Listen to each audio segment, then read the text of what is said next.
Hello दोस्तों, स्वागत है हमारे यूट्यूब चैनल एग्ज़ाम रिक्वायर्ड पर।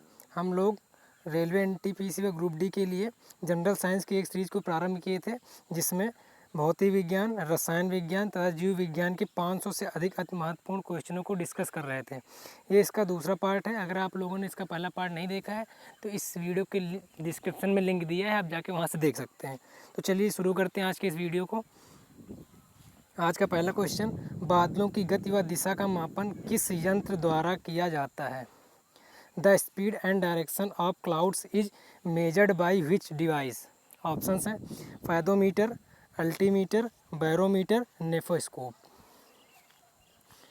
इसका सही ऑप्शन डी है। नेफोस्कोप के द्वारा बादलों की गति व दिशा का मापन किया जाता है। और बैरोमीटर द्वारा क्या मापा जाता है? बैरोमीटर द्वारा वायुमंडलीय दाब मापा जाता है। क्या मापा जाता है? वायुमंडलीय दाब। और अल्टीमीटर द्वारा क्या मापा जाता है? अल्टीमीटर द्वारा हम उड़ते हुए वायुयान की ऊंचाई मापते हैं। और फायदोमीटर द्वारा हम क्या मापते हैं? फायदोमीटर से हम समुद्र की गहराई को मापते हैं। चलिए नेक्स्ट क्वेश्चन, ब्लैक होल सिद्धांत की खोज किसके द्वारा की गई? The black hole theory was discovered by.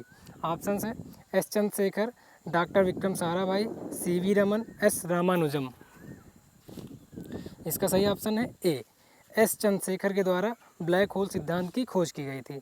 और इसी के लिए इनको 1983 में भौतिकी के क्षेत्र में नोबेल प्राइज़ दिया गया था। बात करते हैं विक्रम साराभाई की। यह एक अंतरिक्ष वैज्ञानिक थे। सीवी रमन, इन्होंने ही रमन प्रभाव की खोज की थी। कब? 1930 में। कब की थी रमन प्रभाव की खोज? 1930, 28 फरवरी 1930 को रमन प्रभाव की खोज की थी। और इसीलिए 28 फरवरी को राष्ट्रीय विज्ञान दिवस मनाया जाता है। और इनको इसी कार्य के लिए 1954 में भारत रत्न से सम्मानित किया गया था। किससे? भारत रत्न से सम्मानित किया गया था। हमने भारत रत्न का एक वीडियो अलग से बनाया, आप लोग जाके देख सकते हैं। पूरा वीडियो है भारत रत्न किससे संबंधित। और एस रामानुजन ये एक गणितज्ञ थे। चलिए next question,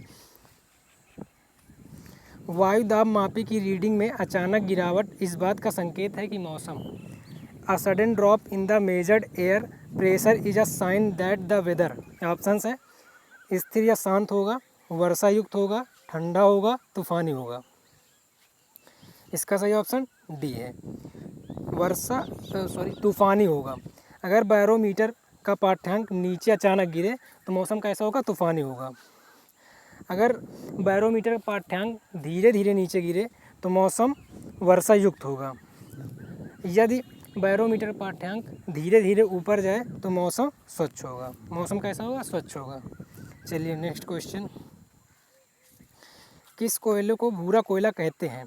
which coal is called brown coal? Options हैं एंथ्रेसाइट कोयला, बिटुमिनस कोयला, लिग्नाइट कोयला, पिट कोयला। इसका सही ऑप्शन सी है।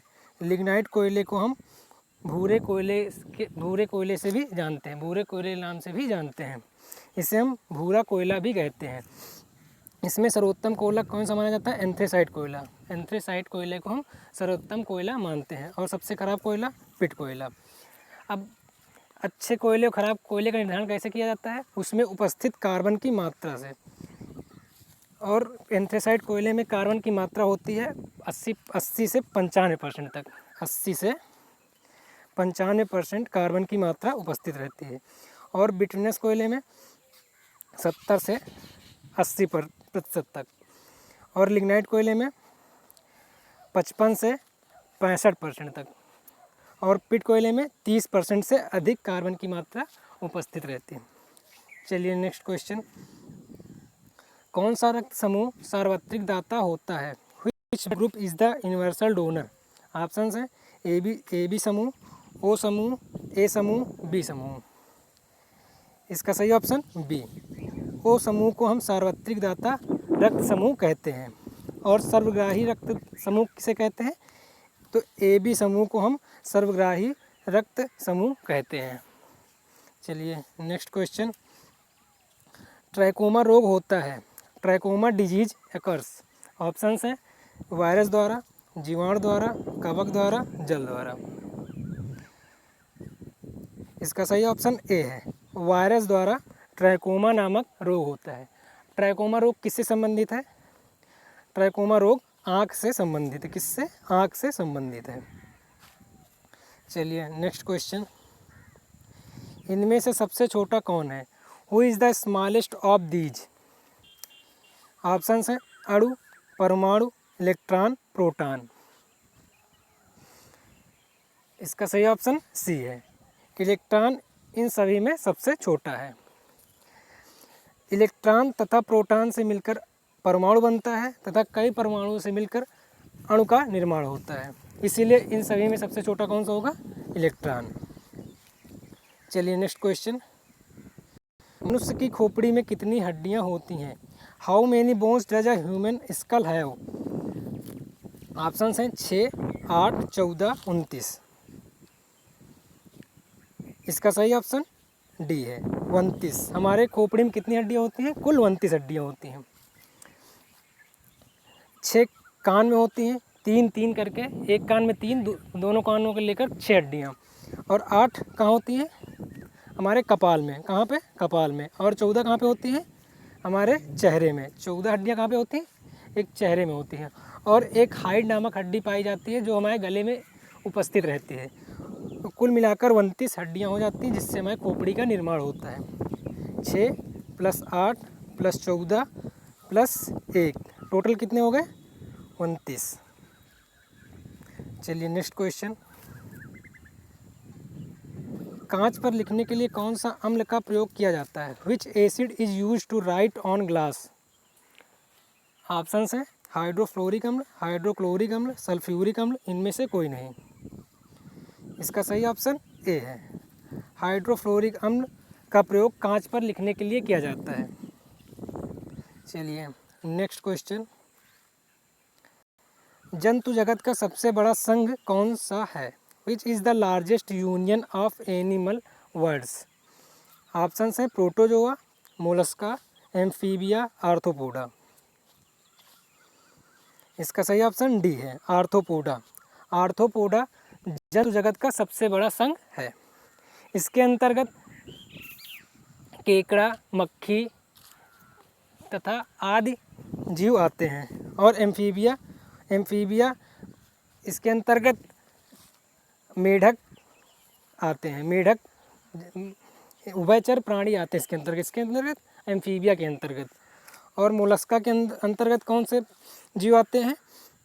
मोलस्का के अंदर आने वाले जीवों के ऊपर कैल्शियम का आवरण पाया जाता है, जैसे घेंघा, सीपी तथा मूंगा। और प्रोटोजोआ के अंतर्गत आने वाले जीवों को प्रथम जीव माने जाते हैं। इसके अंतर्गत युगलीना, अमीबा, पैरामीशियम आदि। चलिए नेक्स्ट क्वेश्चन, हीरा का 1 कैरेट किसके बराबर होता है? What is a carat equivalent of diamond? Options हैं 100 mg, 150 mg, 200 mg, 250 mg। इसका सही ऑप्शन सी है, 200 mg। 1 कैरेट बराबर कितना होता है? 200 mg। 200 mg होता है। और सबसे बड़ा हीरा, विश्व का सबसे बड़ा हीरा क्या नाम है? कलीनन हीरा, जो कि 3106 कैरेट का है। इसकी खोज दक्षिण अफ्रीका में की गई थी। कहाँ पे की गई थी? साउथ अफ्रीका में की गई थी। साउथ अफ्रीका में की गई थी। हीरा कई प्रकार के होते हैं, कई रंगों में पाए जाते हैं। सफ़ेद भी होता है, हरा भी होता है, लाल भी होता है, पीला भी होता है। और इसमें सबसे सर्वोच्च किस्म का हीरा कौन सा माना जाता है? हरे कलर का हीरा सर्वोत्तम हीरा माना जाता है। और कांच को काटने तथा हीरे को काटने के लिए एक हीरे का प्रयोग किया जाता है जिसे हम बोर्ड कहते हैं। बोर्ड नामक हीरे का प्रयोग करते हैं जिससे हम कांच को तथा हीरे को काटने में प्रयोग करते हैं। और यह काले रंग का होता है, काले रंग का हीरा होता है। नेक्स्ट क्वेश्चन, 2 वस्तुओं के बीच की दूरी में वृद्धि के साथ में गुरुत्वाकर्षण बल, with the increase in the distance between 2 objects, the force of gravity between। Options हैं बढ़ता है, कम होता है, स्थिर रहता है, शून्य हो जाता है। इसका सही ऑप्शन बी है, कम हो जाता है। दो वस्तुओं के बीच की दूरी में वृद्धि के साथ गुरुत्वाकर्षण बल कम हो जाता है।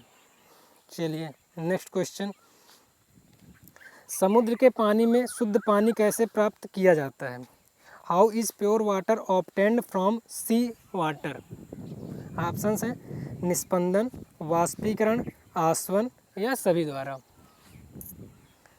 इसका सही ऑप्शन सी है। आसवन विधि द्वारा हम समुद्र के पानी से शुद्ध पानी प्राप्त करते हैं। किस विधि से? आसवन विधि द्वारा। चलिए नेक्स्ट क्वेश्चन, चंद्रमा से यदि कोई पिंड को पृथ्वी पर लाया जाए तो क्या होगा? What would happen if an object was brought to earth by the moon? Options हैं द्रव्यमान घट जाएगा, द्रव्यमान बढ़ जाएगा, द्रव्यमान अपरिवर्तित रहेगा या भार अपरिवर्तित रहेगा। इसका सही ऑप्शन सी है, द्रव्यमान अपरिवर्तित रहेगा। इसके द्रव्यमान पर कोई प्रभाव नहीं पड़ेगा, जबकि उसके भार में प्रभाव पड़ेगा। कितने का? 6 गुने का।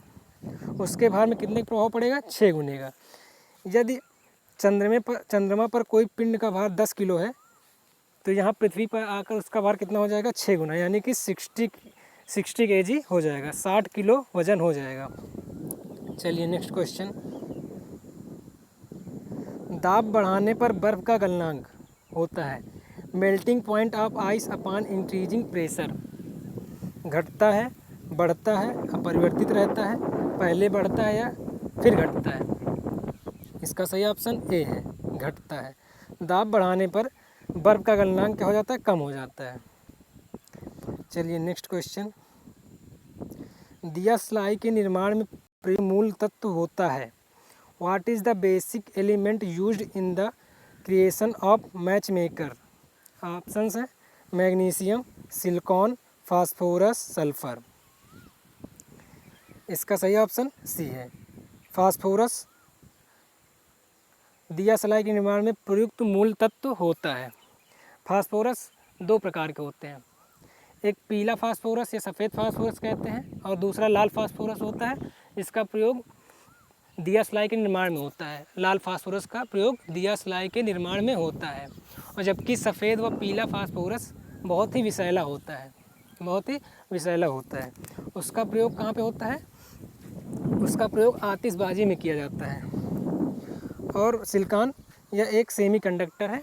इसका प्रयोग कंप्यूटर उद्योग में बहुत किया जाता है। कंप्यूटर उद्योग में बहुत किया जाता है। आईसी चिप बनाने में, इंटीग्रेटेड सर्किट के निर्माण में सिलिकॉन का प्रयोग किया जाता है। चलिए नेक्स्ट क्वेश्चन, निम्नलिखित में से किस में सर्वाधिक प्रोटीन पाया जाता है? Which of the following is the highest protein? Options हैं अंडा, दूध, गेहूँ, मछली। इसका सही ऑप्शन डी है, मछली। इन सभी में सबसे ज़्यादा प्रोटीन मछली में पाया जाता है। और वैसे सर्वाधिक प्रोटीन किस में पाया जाता है? सोयाबीन में सर्वाधिक प्रोटीन पाया जाता है, सोयाबीन में। नेक्स्ट क्वेश्चन,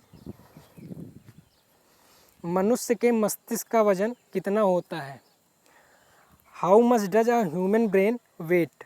ऑप्शंस हैं 1200 ग्राम, 1400 ग्राम, 1500 ग्राम, 1600 ग्राम। इसका सही ऑप्शन बी है, 1400 ग्राम। मनुष्य के मस्तिष्क का वजन कितना होता है? 1400 ग्राम होता है। चलिए नेक्स्ट क्वेश्चन, प्रयोगशाला के उपकरण किस ग्लास द्वारा बनाए जाते हैं? What glass is made of laboratory equipment? Options हैं पायरेक्स कांच, फ्लिंट कांच, क्रुक्स कांच, पोटास कांच। इसका सही ऑप्शन है डी, पोटास कांच। पोटास कांच से हम प्रयोगशाला के उपकरण को बनाते हैं। पोटास कांच के द्वारा प्रयोगशाला के उपकरण बनाए जाते हैं। और पायरेक्स कांच से क्या निर्माण होता है? पायरेक्स कांच से उच्च कोट के बर्तन का निर्माण होता है। और फ्लिंट कांच से प्रिज्म का निर्माण किया जाता है। फ्लिंट कांच से किसका निर्माण किया जाता है? प्रिज्म का निर्माण किया जाता है, प्रिज्म का। और क्रुक्स कांच से हम किसका निर्माण करते हैं? क्रुक्स कांच से हम धूप के चश्मे का निर्माण करते हैं। नेक्स्ट क्वेश्चन, फलों में अधिकतर कौन सी शर्करा पाई जाती है? Which sugar are found mostly in fruits? Options हैं ग्लूकोज, फ्रुक्टोज, सुक्रोज, माल्टोज। इसका सही ऑप्शन बी है। फलों में अधिकतर फ्रुक्टोज नामक शर्करा पाई जाती है और सुक्रोज गन्ने में पाई जाती है। गन्ने में कौन शर्करा पाई जाती है? गन्ने में सुक्रोज नामक शर्करा पाई जाती है। और माल्टोज में कौन सी शर्करा माल्टोज किस में पाई जाती है? माल्टोज अंकुरित अनाजों में पाया जाता है। और शहद में भी फ्रुक्टोज नामक शर्करा पाई जाती है।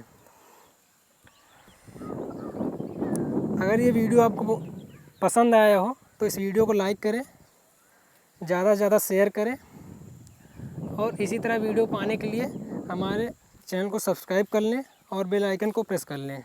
तो मिलते हैं नेक्स्ट वीडियो में। Thank you for watching this video.